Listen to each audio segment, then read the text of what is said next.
started. Go ahead, Shalima. There we go. After that very disruptive recording. But welcome everyone. Shelly and Shalima here. We'll tell you a bit about ourselves a little bit later. We're super excited to have our guests, Rasie and Parker, here to celebrate our 6 months of holding these sessions. Starting something and sticking to it is sometimes a challenge. And it hasn't been a challenge because we've been so excited to bring in new people every single time, have new discussions, and they always take us really interesting places, and just getting to know some of the really great BIPOC professionals that we have in our midst around us.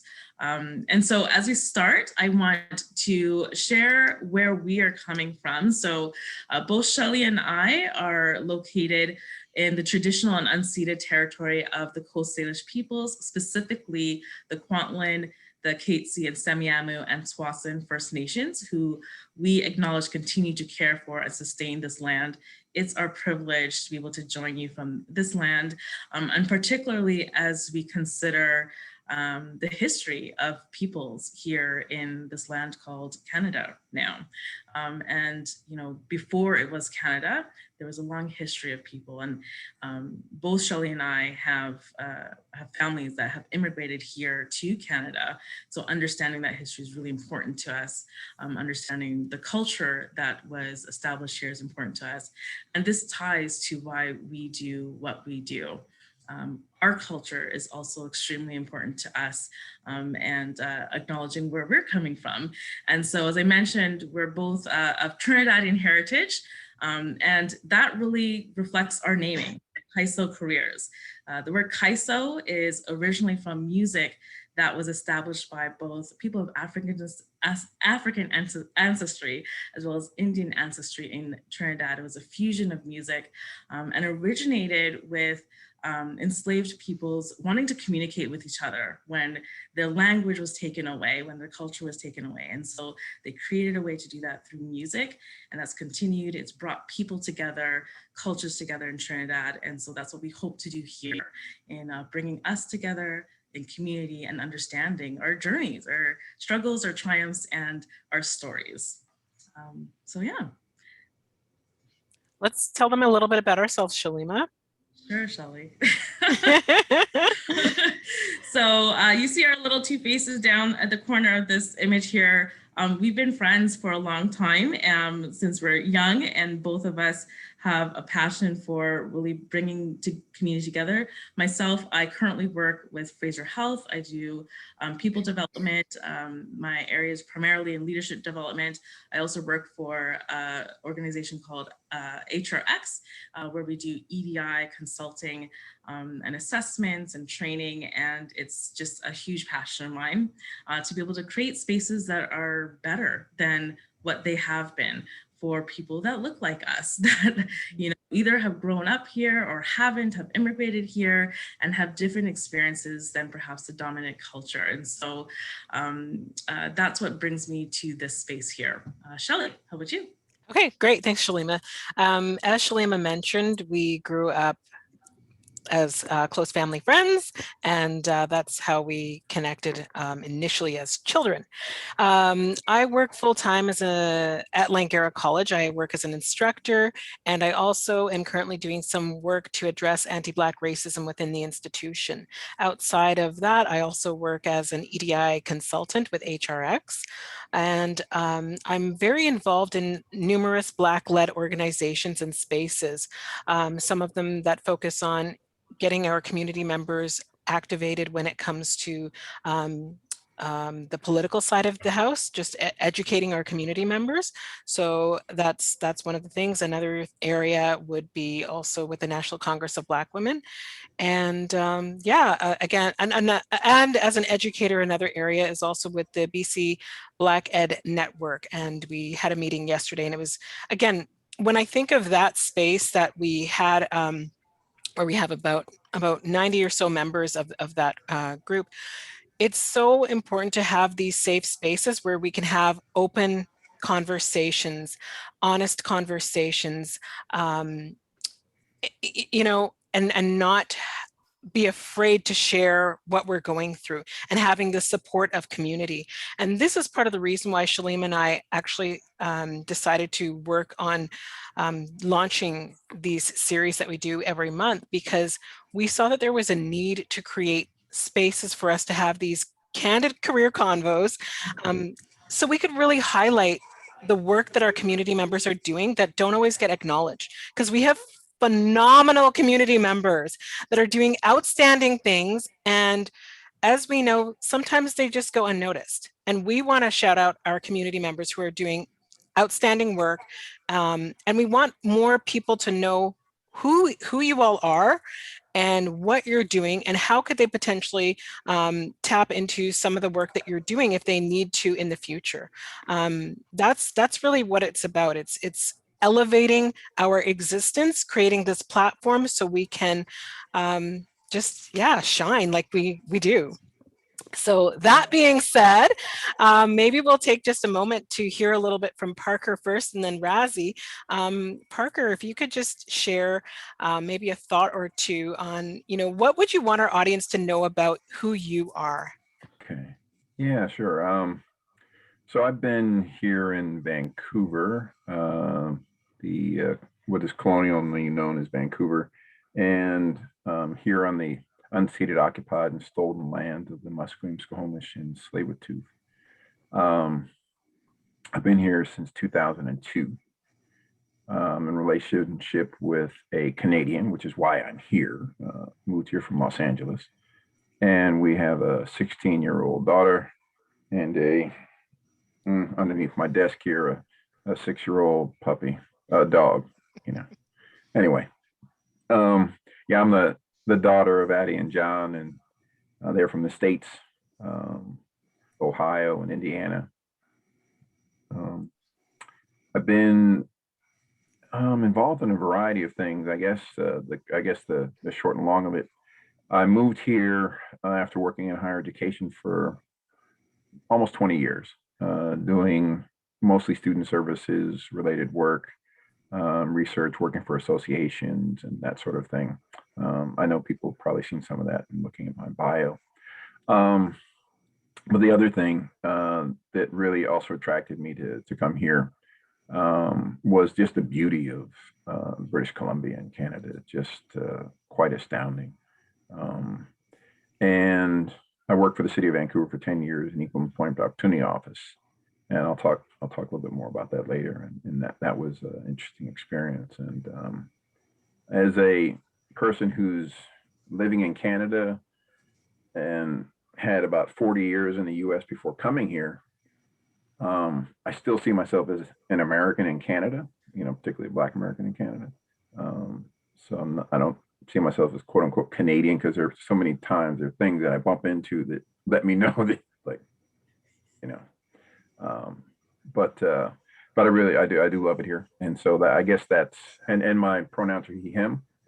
And that's really about all that I want to say about myself right now. And I do consulting on EDI related stuff, coaching, conflict resolution, those sorts of things. And yeah, thank you. Wonderful. Thanks, Parker. And please don't denounce like all the stuff that you've done, because you are one of the reasons why I'm doing the work that I'm doing, because I've seen you do this work in EDI consulting for many years. And so it certainly has been an inspiration to folks like me who are newbies compared to what you've done. Absolutely. Thank you. Rasie, how about you? I echo that too, Shalima.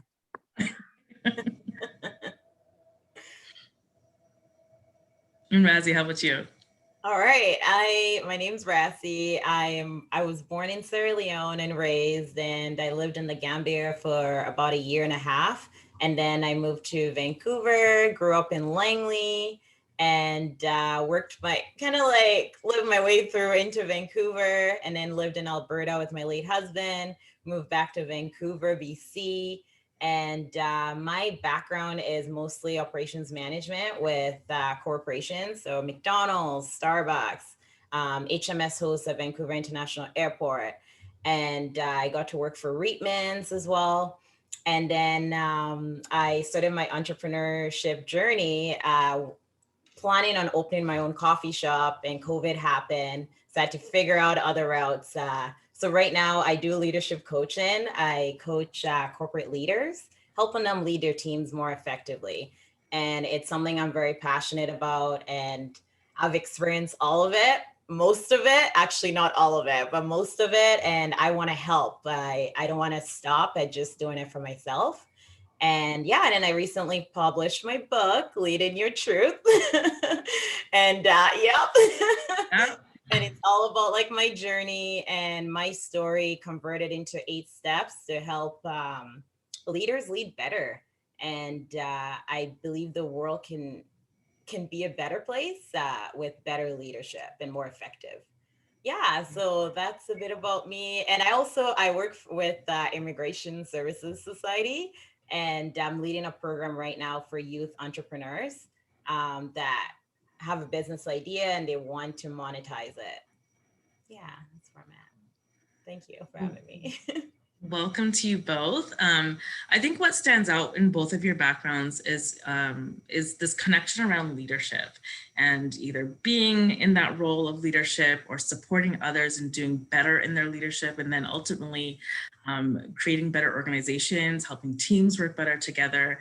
And I think what's interesting to zoom in on is, like, have you noticed a difference in experience when it comes to BIPOC leaders versus other leaders? And what is that? Like, what are some of the challenges or perhaps strengths that you're seeing as well when you see that difference in perspective?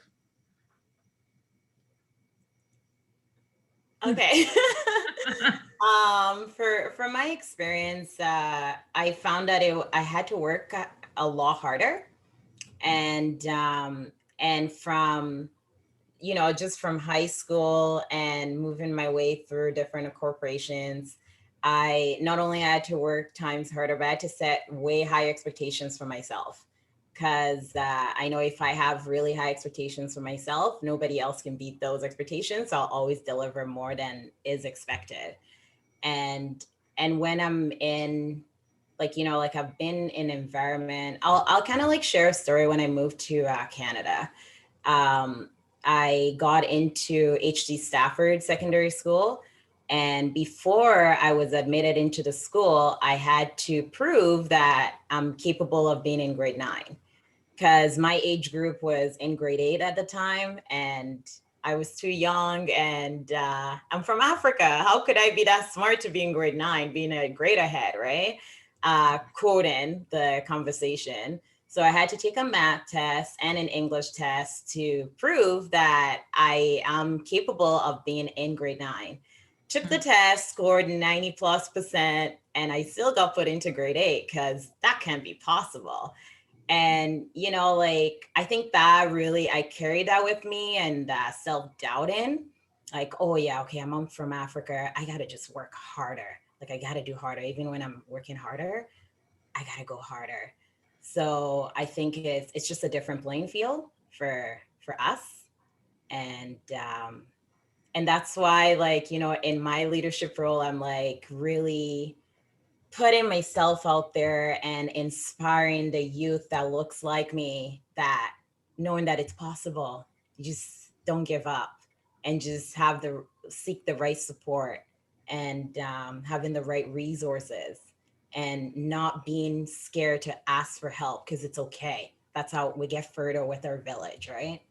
I think that asking for help is a key, right? Because especially if you're feeling like, okay, I have to do so much better in order to actually just get on the same playing field. Asking for help is sometimes that sign of weakness, that, oh, I'm not actually on that same playing field. And then it's like, who do you ask for help? Sometimes if we're looking in the community, there's like few and far between. And so you may not be able to access the people that you need that could give you that support very easily, or the people that may not be in those networks to be able to give you that support. Or then even if you're asking for help, you're asking from like majority cultures, and well, that's fine. It also may reinforce that kind of, maybe I'm not quite ready for this. So it's kind of like that internal struggle around like coming to understanding like your own capability without any of that other outside noise around it. That's quite challenging sometimes. Yeah. Thanks, Rasie. Parker. Yeah. For you. Yeah. I think what you're talking about in terms of, you know, getting that support. I remember when I was going into grad school, doing my master's, they had a question. They said, "So, what are you looking for in a grad supervisor, mentor?" I said, "I want someone who's comfortable working with Black people." And I said that because I was going, you know, I'm going into a white institution, and that's one of the hurdles that I didn't want to have to deal with, because I want to do my work and I don't want to have to navigate this particular thing while I'm trying to do everything else, which is, I saw Shelley put in the Black tax. You know, and for, you know, for women, it's the, you know, the misogynoir, the gender and the race tax. But, you know, when I was there, they assigned me to a Black faculty member, which was fine. And it worked out really well. But, you know, that was, for me, one of the things, because we're always bumping into the institutional issues, right? All the time, you know, in terms of dealing with racism, sexism, all of the things. And it then, as Rasie was saying, requires people to, you know, work that much harder to get what, you know, to excel beyond what's required. And for me, one of the things, at least when I was in grad school, what was important was connecting with the people, the other students who were there, and forming groups to work together. So we had study groups. And it was a mistake that I didn't really have as an undergrad, and didn't really understand how to do it. And so we were like, we're going to get everybody across the finish line.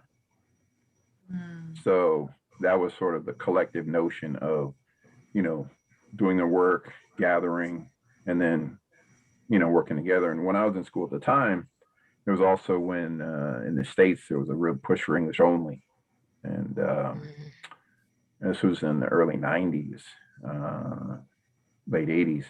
And, you know, of all people, they had Arnold Schwarzenegger as sort of the spokesperson for English only. I was like, man, dude, no, just no. You know? But, you know, it was an interesting context, because it also brought people together. So we started having these public gatherings, graduate students talking and working with the schools to push back against these referendums that were coming up across the country, and really just trying to expand the conversation and challenge things structurally as well. So, you know, I guess my part of my notion is, long story short, that yes, want to pass the baton, want to bring as many people along as possible, but also want to take down some of the barriers, challenge some of the structural stuff, so the folks don't have to do 150% to get, you know, to get what they need to survive. You know, it's exhausting. And, you know, it really does challenge the whole notion around self-care, when the vibration level of functioning is just so high that resting seems like collapse sometimes. Yeah. Yeah, it's interesting that you say that. The whole idea of resting can sometimes feeling like you're collapsing, because, as you said, when we think about the labor, and Rasie also mentioned this, the labor it takes sometimes to just achieve, you know, equality, you know, we're exhausted, we're exasperated by that point. And that makes me think of, you know, what both of you kind of also touched on, this idea of coming together and working and uniting, whether it be through mentorship or a role model, and the significance of that when we think about how can we all just, you know, continue to elevate. And with that, how do you find it when it comes to keeping your authentic self and who you are, and also understanding that we're in this system that's broken? Well, it's doing what it's designed to do, but it's broken for us. So how do we keep our authentic selves and continue to find the support that we need in our community when maybe there's limited numbers of us? Like, how do we continue to hold true to who we are and still gather and connect with others when there's limited time and we're already spent? Any thoughts? Go ahead, worker. I spoke last. Then you go, please. Okay. It's what I've experienced in my journey, the moment that when I understood, okay, I need to live in my truth, like I need to show up as me, I need to stop trying to fit in, trying to convince people like, oh, do you see me? I want you to understand me. That's when my circle started to get smaller. And as my circle got smaller, I had to really stick to it, and knowing, okay, these are my values, and I need to stay aligned with my values, not compromise it for anybody. Because when I'm in alignment with myself and what my purpose is, I'm able to give back at like my full capacity, right? So like when I talk about like my values, it's the first thing is balance. Like I'm not always balanced, but I seek that, and I'm always gonna work towards that. Either it's in relationships, like having the right people around you, like me creating that environment for me to be able to be effective and produce the work that I want to produce to help other people. And also with making sure that I'm filling up my cup before helping others, because again, I don't want to step into that space. I'm helping people, I'm burning out, and then I'm resenting. Like I want it to be a healthy form of helping other people. So I think it takes a lot of work. It takes discipline to really just just staying aligned with my values. Like I'm tested constantly. Like, do you want to go back to who you were? Because it's so comfortable. And but I'm like, no, I gotta pivot forward, right? And also like focusing on my why. For me, it's the youth that I'm influencing right now, as Parker was saying, like so that they don't have to work as hard, like removing those barriers. And I think part of me pivoting really I'm paving the way for that other youth that is like, hey, I see somebody else doing it. For me, like when I see Oprah, like I remember like one line that she said, when you know better, you do better. I remember that getting me out of a very dark place I was in my grief journey and stuff. And just things like that will help our youth really just embrace like who they are and not focus on trying to fit in, but focus on, this is who I am. Let me get to know myself and lead with that. Yeah. Beautifully said. Yeah. Yeah, I can only amplify that. For me, sometimes the challenge is the organizational practices and behaviors that people come in contact with. And as Rasie was saying, are they in alignment with your own sense of who you are, what you're about? And my take on things like assimilation is it's a form of structural institutional violence. And we see that most recently and most aggressively in what colonialism has brought to the world, in this particular location, but recently with the, discovery of the 215 children, because we have to look at the, challenge these structures and also make sure that, we're in alignment with our own work. And so when I worked, for example, the city of Vancouver, I did work in the Equal Employment Opportunity Office because that was in alignment with my purpose, my sense of what I could contribute to organizations in terms of equity, justice, inclusion, these sorts of things. And part of the reason why I left was because the price was being paid for my health in that context was too high.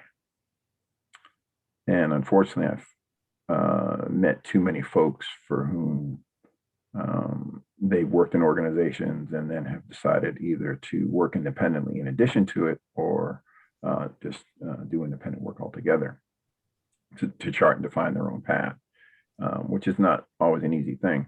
And I do think that working with institutions is useful and valuable. I learned quite a bit working for the city for the 10 years, and working in higher ed for longer than that in the States was really powerful.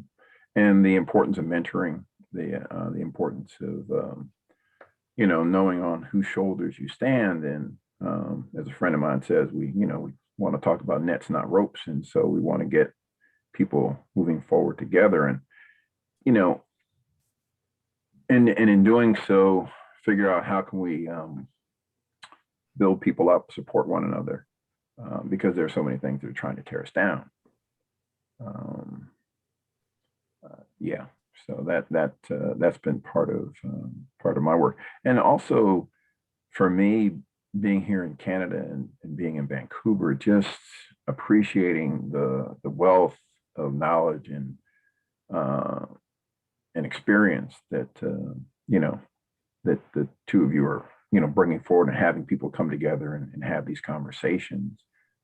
It's quite amazing. And yeah, we don't know the depth and breadth of the genius and skills, knowledge, and experience and wisdom that folks have. And so, yeah, just trying to honor those who came before, and create the path and support those who are coming behind, and stand strong with the folks who are alongside us, so that we can continue to work and live our way into a better day.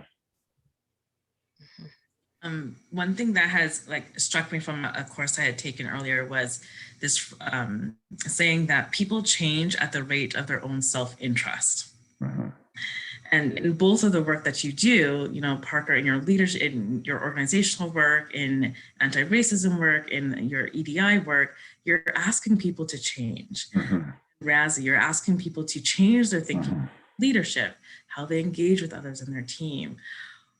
When you think about change, what are some of the barriers you've seen around change that we need to make things better? As Parker, you said, we need to pave the way for new folks coming in and make it different for them. What are some of the barriers you're seeing, and how are you seeing people overcome those barriers to create different types of work environments for BIPOC folks, for folks that might be marginalized, to have a better system in place? Yeah. I'll answer just briefly, because I really want to hear from Rasie as well. For me, it's been important particularly in looking at structures, to be able to have, especially with leadership, to have a clear sense of what some of the challenges are. What are the barriers? What are the things that are harming people that need to be addressed in an immediate sense? But the other thing for me is, what are the strengths and, skills and things that are languishing as a result of this, or that are having to work really hard to accomplish, be seen, be heard, be valued, be acknowledged, and be fully utilized. So when I've worked in organizations, my perception has always been, and this is going to be a sad commentary, these organizations have no allegiance to me, and I don't have necessarily an allegiance to these organizations. My commitment is to the people, not to the structures.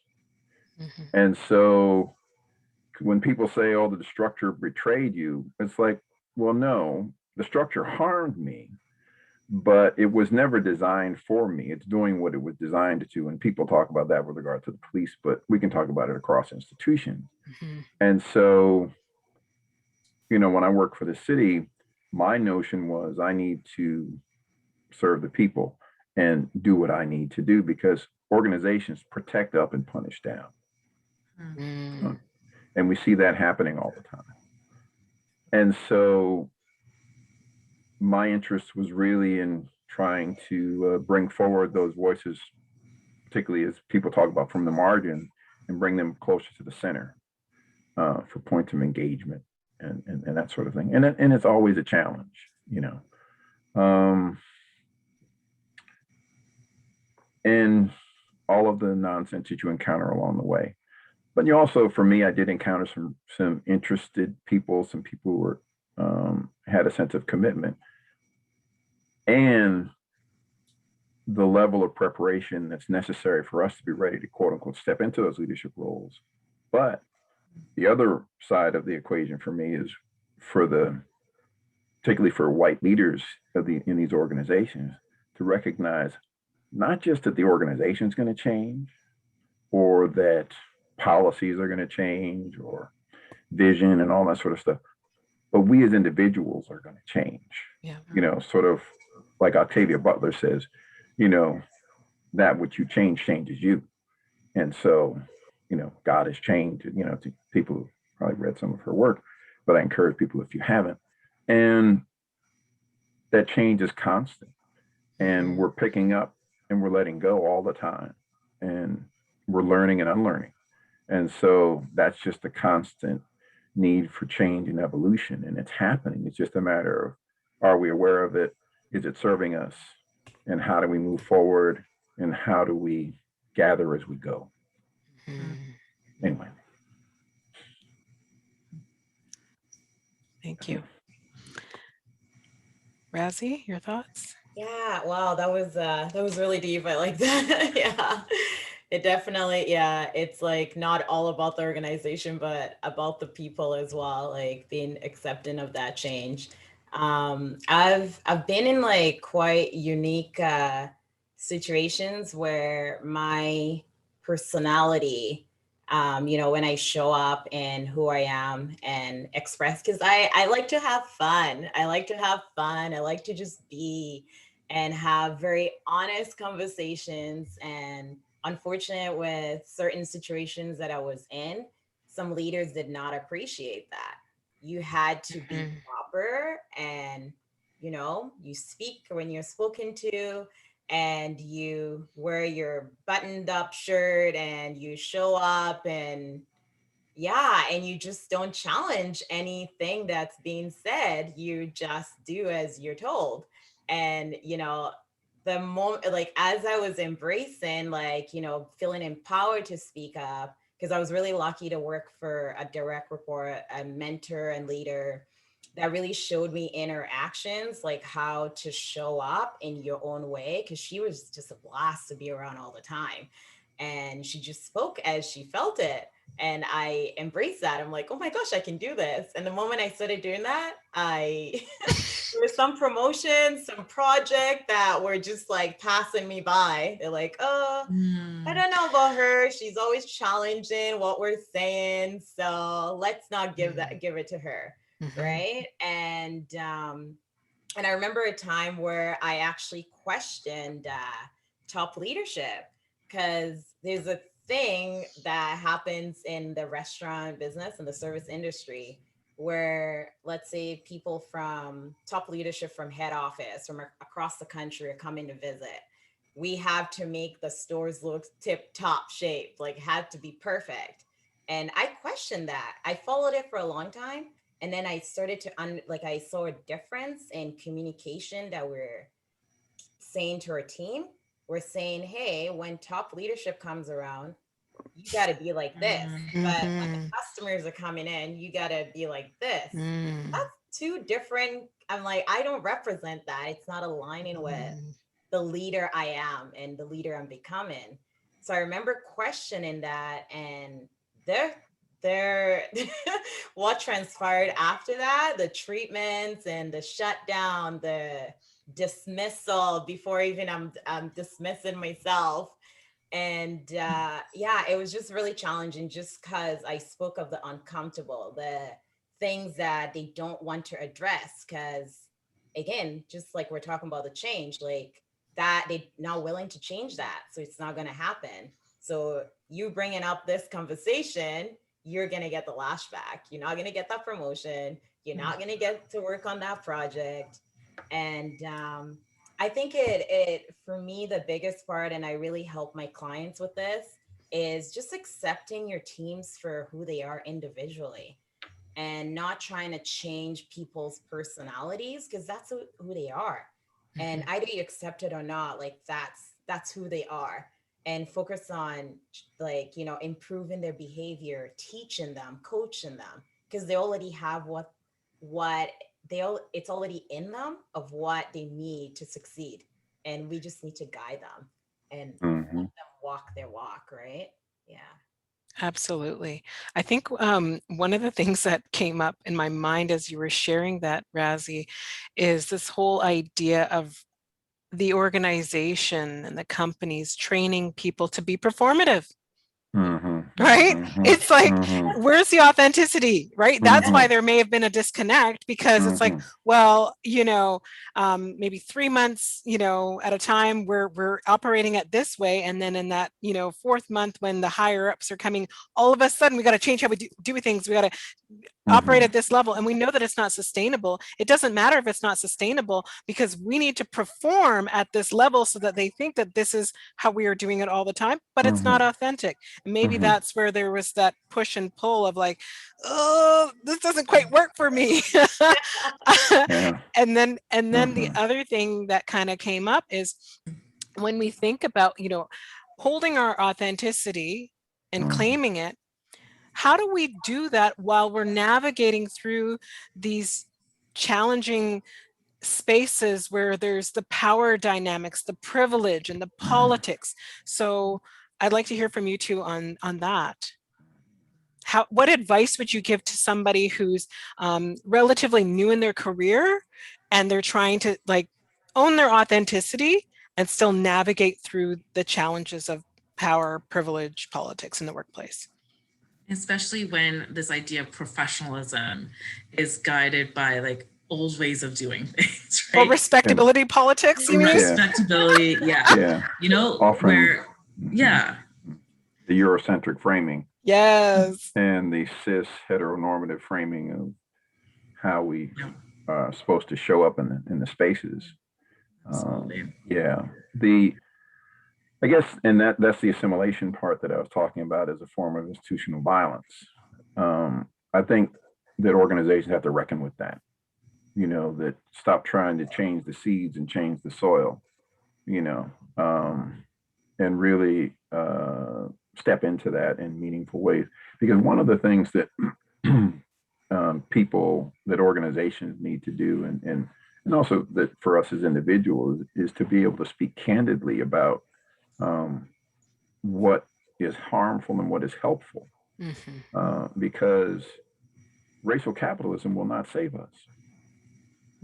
And, you know, there are ways in which, you know, and I don't want to get too abstract, but there are ways in which sort of this kind of the framework of capitalism and patriarchy and colonialism and all these things come together and converge in ways that have us in this state of distress that we're constantly struggling with all the time. You know, so people are doing mindfulness practices and all these other things to sort of regulate their systems to a hostile environment. And so we need to work on changing the ways in which we engage with each other beyond transactional relationships, to really look at how we developing meaningful relationships, not transactional ones. And oftentimes people focus on tasks in the workplace and not on relationships. And then we'll, you know, you'll end up hearing things, you know, these sort of microaggressions. Well, I don't think of you as Black, I think of you as X, as if your Blackness is the problem versus racism or sexism or the structures that are interpreting you in ways that make your skin a crime, you know. Because for me, it's not so much about driving while Black as it is policing while racist. Because my being in the car and driving is not inviting hostility any more than the deer invites a hunter. And so we have to be, really clear about where the responsibilities lie and look at, sort of the larger picture. And, for me as a male, it's in my interest to dismantle patriarchy and challenge sexism and misogyny. That's not something over there that's for women. That's for me, that's for us as a society. And so dismantling these structures, some people have said, it's not pie. Justice is, it's not like I get some and then you don't get any, or even recognizing that, as people talk about privilege, that if privilege is your norm, equality seems like oppression. And so, these are the things that the hard conversations people need to navigate when we talk about change, because change within ourselves. I had someone, I'm always learning and being challenged by my 16-year-old daughter, always learning, because she's like, Pops, don't let your ageism get in the way of learning. Okay. He's 16, I'm almost 60. I'm like, okay, you're right. Or, checking me on, in public. It's like, so where was your feminism on that move? I was like, okay. So,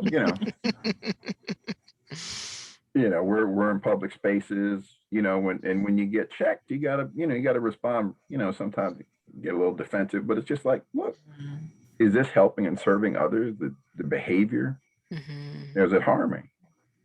So I'm walking back with my daughter and we're heading home, and I hear some good music during the Italian Day celebration thing, and somebody's playing some nice old school R&B. And so I'm on the corner we're getting on our way walking. I was like, hold on for a minute. I'm just kind of enjoying the music like we were playing earlier. She's like, we got to go. And then we did go. But she's like, Dad, I wasn't comfortable. I didn't like the way those men were looking at me. And I'm having my experience because I'm like, everything's fine. And, I use my parental, privilege of saying, no, I'm defining when we leave, versus responding to my daughter and saying, what's going on for you? So we need to be attentive to these moments. And when we know better, as you said, we do better and not see it as a moment in time. It's like, rather than saying someone is an exception to the rule, we change the rules of how we see things and expand that vision, as opposed to maintain that vision and just see that as an exception. It's like, oh, you're very articulate. Well, yeah, there's a whole lot of articulate around here, and how you define what articulate is might vary depending upon who you're talking to in the context in which you're speaking. That's correct. And so, it's if we want people to be authentic, we have to honor that. And we also have to create space where our intentions and our impacts need to be reconciled. I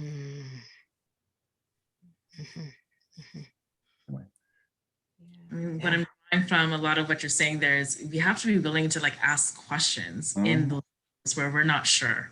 That's or right. we're be willing to question ourselves and actions of those around us. And make mistakes. We learn from those, but not keep making the same mistakes on the back of others. I think navigating through, the politics, the one thing that I saw shifted for me in the corporate environment was when I made decisions emotionally. I always regretted certain things that I said and certain ways that I acted in terms of even with self, like that self-talk, right? I think taking the emotions out when you're in a certain conversation or in a conflict, or let's say you go and you're having your performance review and you don't agree with it, walk away from that conversation, let your direct report know, hey, I'm going to come back to you in 48 hours of how, what my take is on this, before even signing anything. I think emotional intelligence, really can set that tone for us. And also, if you're in an organization that you're, okay, it's not aligned with my values. I've been here for a while and I don't see myself, that you can't visualize being in that organization for a long period of time, start shopping And again, take the emotions out when you're making that decision. Don't do it like, okay, I'm really upset today. I'm frustrated. I don't want to be here anymore. Let me just leave. So bringing it back to that the rational part of it. Mhm. Yeah. It's interesting because so go ahead, Parker. I was just going to say, I think there's a balance too. I think we need to honor that our emotions are information, but we aren't, as I think as Rasie's saying, we aren't, just moving back and forth where our emotions take us, but it is information that lets us know that, if I'm angry, then something's causing that. It might be a secondary response to pain, and all of these things. And so, I don't want to deny the value of anger or joy or sadness or what have you, because I know that I've experienced a lot of grief and other things lately. But I agree with Rasie that it is important. I know for me, I started getting physically ill at work after a certain point, and it wasn't healthy for me to stay there. And some people say, well, are there ways that you could manage that? And so I was off work and I went back, and then I realized this actually isn't a healthy place to be. So, then it becomes different kinds of questions that one asks when, learning from these experiences. Like, if I'm going to go work for somebody else, what are the things that I need to know about the place that I'm going into? And what's the criteria I'm going to use to make those assessments? And that, I think, becomes really important. And who do I need to talk to who works there currently, to get a sense of what's going on? And when I had I've had very good supervisors, and I've had not so good supervisors. And but what I have found is that my mentorship oftentimes didn't come at my workplace; it came from elsewhere. So one needs to find those guides and those supports, not always in the immediate organization, but also outside of the organization. And I found when I worked in higher education before I moved up here, and I was living in Washington, D.C., working at a higher ed association as an associate director of curriculum and faculty development, I had different places trying to invite me to work for them. And so when I came to Canada and I was trying to find work, I was like, this is a bit of a shift from people trying to hire me to me trying, and needing to be humble and find the work and do the thing. But also just recognizing the context is different, and creating those networks and everything. So it's so important, because it's not, some people say it's just not just who you claim, but who claims you. So you want to. Absolutely. Yeah. I see. Thanks, Jay, for your comment here and question around like what types of questions young people can ask, young people of color could ask as they start to evaluate and assess the climates they may be entering in. I think you raised some of those questions, like does this organization align with my values? Does the leadership and people that I will be working with align with my values? Can I see myself learning from these people? I think that's a huge one. If you're going into places, see if you can learn. If you can't learn, then like maybe you should be taking a different position and value the knowledge that you're bringing into that. And I think there's a discrepancy there with really recognizing the value that we bring into organizations. And then, I mean, right now, I really encourage people to ask what organizations' policies are around equity, diversity, and inclusion. Yeah. What's your vision? What's your values in your organization? How do you deal with these concepts? Do you engage in training and open discussions, in creating opportunities for relationships to be built?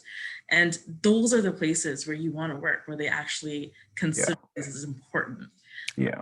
And policies, what policies do they have in place to ensure that people who are marginalized can be supported, right? So because we know we're still facing oppressions. So when we face it, what do we do? What policies are in place to support us?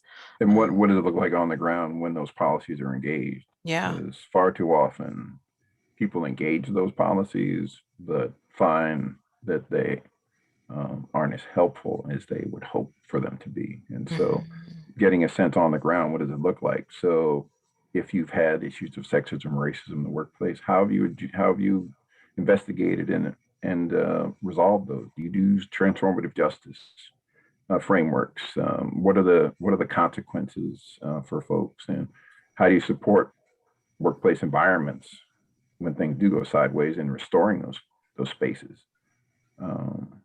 Because having worked in working for the city, the organization is unfortunately oftentimes more interested in protecting itself and protecting its people. And so getting a sense of how that shows up, and hopefully to see what are the key performance indicators that things are changing, and career pathing for people. Are there, folks of color, Indigenous folks who've been at the organization for a long time, and what do they have to say about the place? Because oftentimes people will say, "Oh, we're doing great with our diversity," and then I'll say, "So, how you doing with your Black and Indigenous people?" Yep. Well, yep. Don't be afraid to reach out on LinkedIn to people to ask. Yep. Yeah. So people will be willing. I know that's happened to me before in other roles where I've never worked with someone. They're coming in and they're experiencing something like, they're like, "Hey, I saw that you were here. What was it like? Am I crazy? Am I like what I am?" And I have to be like, "It's okay. Like I was there as well." Not all in your head. Yeah. Yeah.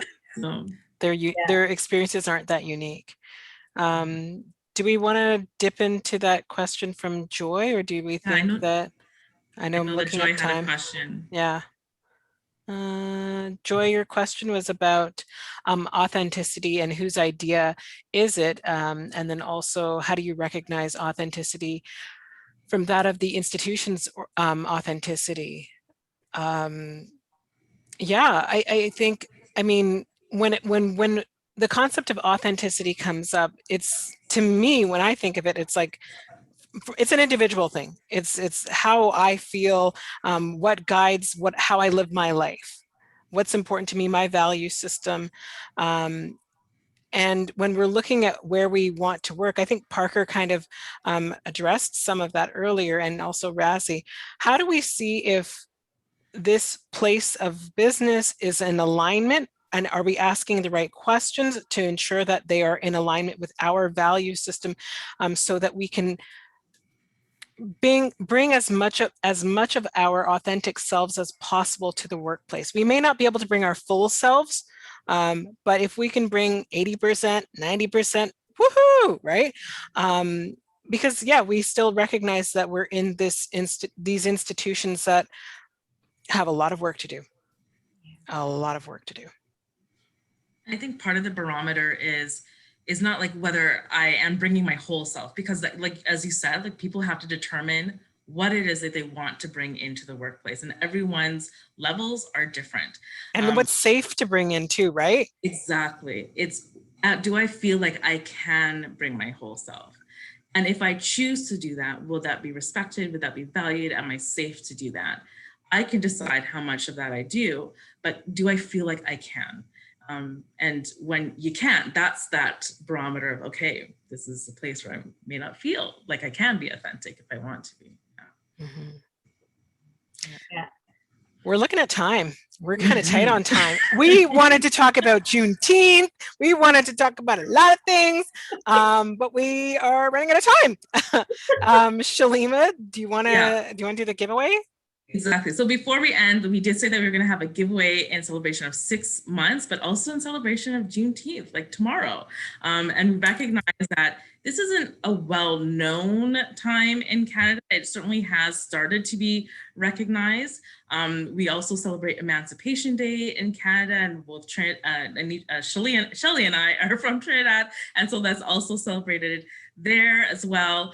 But I think understanding history of people of color in proximity to us in the US has a huge impact on us here. And so that's why we're doing a giveaway. So Rasie, how about you tell us what the giveaway is? We're super excited for this. It is my book, my first book. You know what? I'll show it. So it's a story. So it's about my leadership journey, and converted into 8 steps of how I showed up in my truth and how I continue to lead in my truth, and not stopping at just what I know, but also sharing it with the world. It's definitely out of my comfort zone to write and publish a book and put very intimate stories out there that I personally experienced. Yeah. So I will show it again. And yeah. So thank you so much, Rasie, for offering this as a giveaway for this time. And here's how we're going to do it.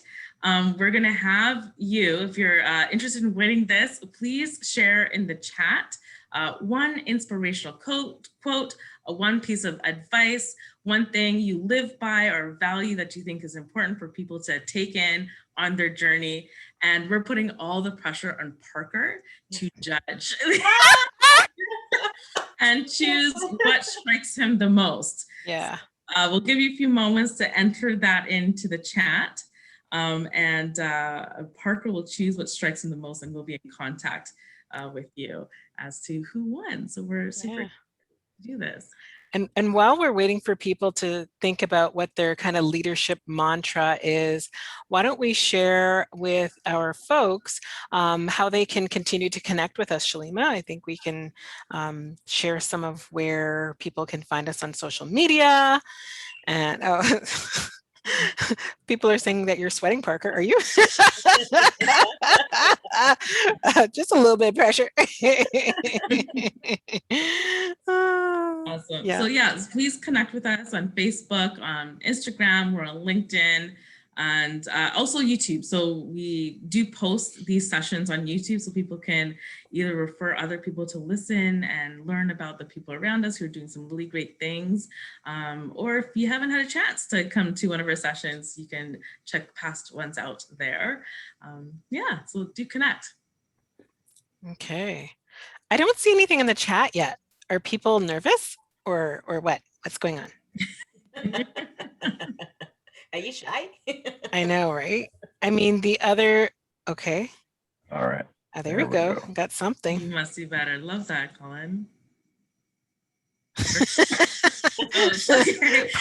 might be buttering him up a little bit to win. Right? Exactly. Jay, Parker had all the great quotes. Okay, well, we'll let you enter those in as we sign off during our time. And to take us out, we have some music to, get us in the mood for. Could people email them to you? Yeah, absolutely. Yeah. If they don't do it in the chat. Yeah, absolutely. So what we can do is when we send out our thank you email that we usually do, we'll put some details in there for folks who want to enter the contest, and then we can we'll go from there. So yeah, that sounds good, because I think some ideas are still flowing through. All right. And we see someone. Okay, good, excellent. Thank you, Pauline. Shalima, do you want to hit the music as we kind of come out, and then we'll pick the winner a little later on then. And we'll announce it on our social media.